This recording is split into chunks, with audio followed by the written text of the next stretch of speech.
সংক্ষিপ্ত আলোচনায় অংশ নেবার জন্য বিনীত আহ্বান জানাচ্ছি আমাদের আজকের আয়োজনের সম্মানিত উদ্বোধক জনাব মোহাম্মদ মাহমুদুর রহমান, সহকারী police commissioner Kotwali zone, Chittagong metropolitan police. আসসালামু আলাইকুম ওয়া রাহমাতুল্লাহ।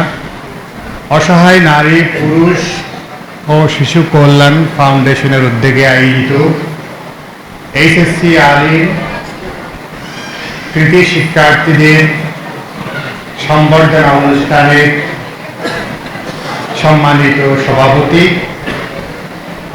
জনাব এইচ.এম. ওসমান গনি চৌধুরী, আমাদের মাঝে প্রধান অতিথি হিসেবে উপস্থিত আছেন চট্টগ্রামের অহংকার, যিনি বিপন্ন মানুষের পাশে সবসময় থাকেন, বাসা গ্রুপের সম্মানিত চেয়ারম্যান এবং সিও আলহাজ আবুল বশর আবু।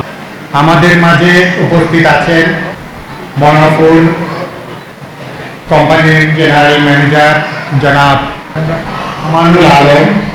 আমাদের মাঝে বিশেষ অতিথি উপস্থিত আছেন বিশিষ্ট সাংবাদিক মুকুল সাহেব। উপস্থিত অভিভাবক, শিক্ষক মণ্ডলী এবং সন্তান তুল্য শিক্ষার্থী বৃন্দ, আসসালামু আলাইকুম। আমি অনুরোধ করব আপনাদেরকে প্রকৃত শিক্ষা অর্জন করতে হবে। প্রকৃত শিক্ষা অর্জন করলে বিপন্ন মানুষের পাশে দাঁড়াতে শেখায়। প্রকৃত শিক্ষা সৎভাবে জীবনযাপনের শিক্ষা দেয়। প্রকৃত শিক্ষা যিনি অর্জন করেন তিনি সমাজের সর্বোচ্চ শিখরে অসীম হতে পারেন। সেটার উদাহরণ আমাদের মাঝে আছেন। যিনি প্রকৃত শিক্ষা অর্জন করেন তিনি অত্যন্ত বিনয়ী হন। যিনি প্রকৃত শিক্ষা অর্জন করেন তিনি মানুষের অত্যন্ত শ্রদ্ধাভাজন হন, অনেকটা প্রিয় হন। যিনি আমাদের মাঝে আছেন আমাদের মাননীয় প্রধান অতিথি, যিনি অত্যন্ত বিনয়ী, অত্যন্ত জ্ঞানী এবং ব্যবসায়িক ক্ষেত্রে উনি ওনার সর্বোচ্চ শিখরে অর্জন করেছেন।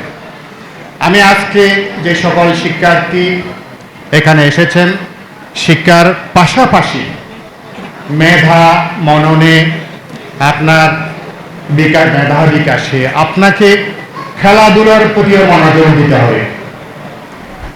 আমরা খেলাধুলো থেকে দূরে সরে যাওয়ার কারণে আমরা মাদকাসক্ত হচ্ছি, আমরা মোবাইলে আসক্ত হচ্ছি। আমি গার্ডিয়ানদের কাছে অনুরোধ করব, আমার মেয়ে চট্টগ্রাম কলেজে পড়ে, আমি এখনো তাকে অ্যান্ড্রয়েড মোবাইল দিই নেই। আমি একটা 2000 টাকার বাটন মোবাইল দিয়েছি। আমি মনে করি একটা সন্তান মাদকাসক্তি হয়, একটা সন্তান যদি মোবাইল আসক্তি হয়, তার পক্ষে তার জীবনকে সামনের দিকে এগিয়ে নেওয়া কোনো দিনেই সম্ভব নয়। তাই আজকে আমাদের এখানে যারা আমাদের মঞ্চে আসেন তাদের প্রকৃত শিক্ষায় শিক্ষিত হয়েছেন বলে আজকে এই ধরনের একটা অসহায় নারী, পুরুষ ও শিশু কল্যাণ ফাউন্ডেশন প্রতিষ্ঠা করেছে। আমি মনে করি আজকে এখানে যারা আছে সারা জীবন আমরা এই প্রতিষ্ঠানের সাথে থাকব, সেই ওয়াদাবদ্ধ হয়ে আমি আমার সংক্ষিপ্ত বক্তব্য এখানে শেষ করছি। খোদা হাফেজ, আসসালামু আলাইকুম। অসহায় নারী, পুরুষ ও শিশু কল্যাণ ফাউন্ডেশন সমাজ ও দেশের কল্যাণে নিয়োজিত সংগঠন।